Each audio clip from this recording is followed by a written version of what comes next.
Hi guys, welcome back to my YouTube channel. So special BEd గురించి ఇంకో main doubt అడిగారు మన subscriber. అదేంటంటే స్పెషల్ బీఈడీ ఇంగ్లీష్ మీడియంలో చేయొచ్చా, తెలుగు మీడియంలో చేయొచ్చా అంటే, యా, నువ్వు ఇంగ్లీష్ మీడియంలో చేయొచ్చు, తెలుగు మీడియం రెండింటిలో చేయొచ్చు, ప్రాబ్లం లేదు. కాకపోతే నువ్వు ఇంగ్లీష్ మీడియమా తెలుగు మీడియమా అని నీకు కౌన్సిలింగ్ ప్రాసెస్ అయిపోయిన తర్వాత నీకు కాలేజ్ అలాట్ చేస్తారు కదా, సో అక్కడ నీకు తెలుస్తుంది. లేదు నువ్వు కౌన్సిలింగ్కి అంటే ఎంట్రన్స్ ఎగ్జామ్కి రాసే ముందు అక్కడ నేను అడుగుతాడు ఆప్షన్స్లో, నువ్వు ఎగ్జామ్ బీఈడీ ఎంట్రన్స్ ఎగ్జామ్కి అప్లై చేసేటప్పుడు నేను అడుగుతాడు అనమాట, ఇంగ్లీష్ మీడియమా తెలుగు మీడియం అని. నువ్వు ఇంగ్లీష్ మీడియం అనేవి ఆప్షన్స్ కంపల్సరీ నీ బీఈడీ ఎడ్యుకేషన్ అంతా 2 years కూడా ఇంగ్లీష్ మీడియంలోనే జరుగుతుంది. అండ్ ఇంకొకటి తర్వాత కూడా మనకి స్పెషల్ బీఈడీ కూడా ఇంగ్లీష్ మీడియం ఉంది, తెలుగు మీడియం ఉంది, 2 మీడియంస్ ఉన్నాయి. అలాగే బుక్స్ కూడా అవైలబిలిటీలో ఉంటాయి. మీరు బుక్స్ గురించి కావాలనుకుంటే మీ నియర్ బై షాప్స్లో వెతికినా మీకు దొరుకుతాయి. కానీ స్పెషల్ బీఈడీకి వచ్చేసరికి ఇంగ్లీష్ మీడియం బుక్స్ ఎక్కువ అవైలబిలిటీ ఉంటాయి, తెలుగు మీడియం బుక్స్ చాలా తక్కువ. బట్ మీరు కాలేజ్లో జాయిన్ అయిన తర్వాత మీ ప్రొఫెసర్స్ మీకు చెప్తారు ఎక్కడి నుంచి గ్యాదర్ చేయాలి మెటీరియల్ ఏంటి అనేది. సో మీరు టెన్షన్ పడాల్సిన అవసరం లేదు. మీరు స్పెషల్ బీఈడీ ఇంగ్లీష్ మీడియంలో చేసినా మీకు పెద్ద డిఫరెన్స్ ఉండదు, తెలుగు మీడియంలో చేసినా కూడా పెద్ద డిఫరెన్స్ ఉండదు. అండ్ ఇంకోటి మెయిన్ పాయింట్ అంటే మీరేం టెన్షన్ పడద్దు. కాలేజ్లో జాయిన్ అయిన తర్వాత ఆటోమేటిక్గా మీకు బుక్స్, తర్వాత సబ్జెక్ట్స్, వాటికి సంబంధించిన డీటెయిల్స్ అన్నీ కూడా మీకు ప్రొఫెసర్స్ చెప్తారు, లేదంటే మీ సీనియర్స్ ఎవరిని అడిగినా వాళ్ళు మీకు చెప్తారు. బికాస్ ఎందుకంటే ఆల్రెడీ సీనియర్స్ మనకి తెలుగు మీడియం ఇంగ్లీష్ మీడియంలో జాయిన్ అయిన వాళ్ళు ఉంటారు, చదువుతున్న వాళ్ళు ఉంటారు, కాబట్టి మీకు ఆ డౌట్స్ అనేవి క్లారిఫై అయిపోతాయి. సో మీరు దాని గురించి ఏ విధమైన టెన్షన్స్ పెట్టుకోవద్దు. ప్రతి సెమిస్టర్లో ఖచ్చితంగా ఇంగ్లీష్ మీడియం తెలుగు మీడియం 2 ఉంటాయి.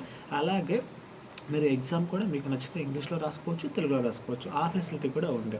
ఓకే, సో టెన్షన్ పడద్దు. ఈ ఫెసిలిటీ ఎలా అంటే లైక్ సపోజ్ ఫస్ట్ సెమిస్టర్లో మొత్తం 6 పేపర్స్ ఉంటాయండి. స్పెషల్ బీఈడీ వాళ్ళకి ఫస్ట్ సెమిస్టర్ 6 పేపర్స్ ఉంటాయి.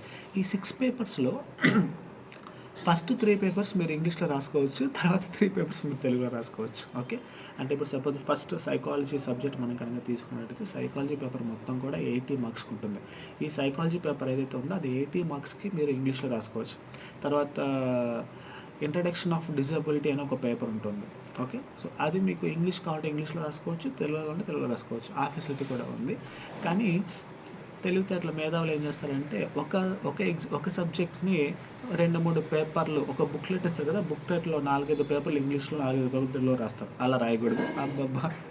ఓకే, సో ఒక కంప్లీట్ సబ్జెక్ట్ని మీరు ఏదైనా ఇంగ్లీష్లో రాసుకోవచ్చు, తెలుగులో రాసుకోవచ్చు. ఇంకొకటి ఫస్ట్ ఇయర్ సబ్జెక్ట్స్ అన్నీ మీరు ఇంగ్లీష్లో రాసుకోవచ్చు, సెకండ్ ఇయర్ సబ్జెక్ట్స్ అన్నీ మీరు తెలుగులో రాసుకోవచ్చు.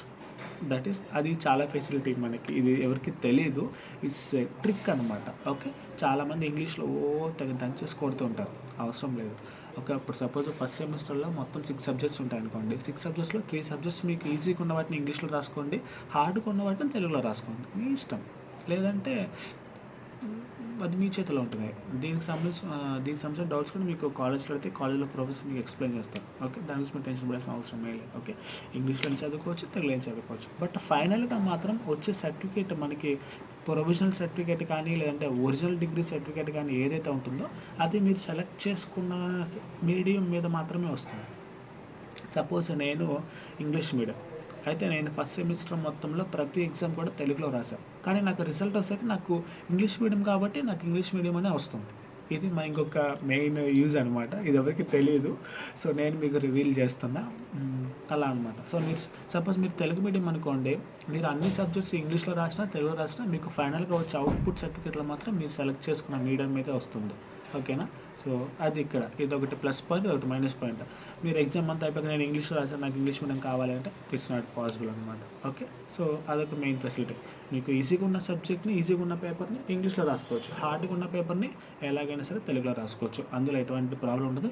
మార్క్స్ కటింగ్ చేయడం కానీ, మార్క్స్ తగ్గించడం కానీ అలా ఏమి ఉండదు. బికాస్ నువ్వు బుక్లెట్ మొత్తం కూడా ఒకటే లాంగ్వేజ్ యూస్ చేస్తావు కాబట్టి రాసినోడికి నీ పేరు తెలియదు, నీ ఫేస్ తెలియదు.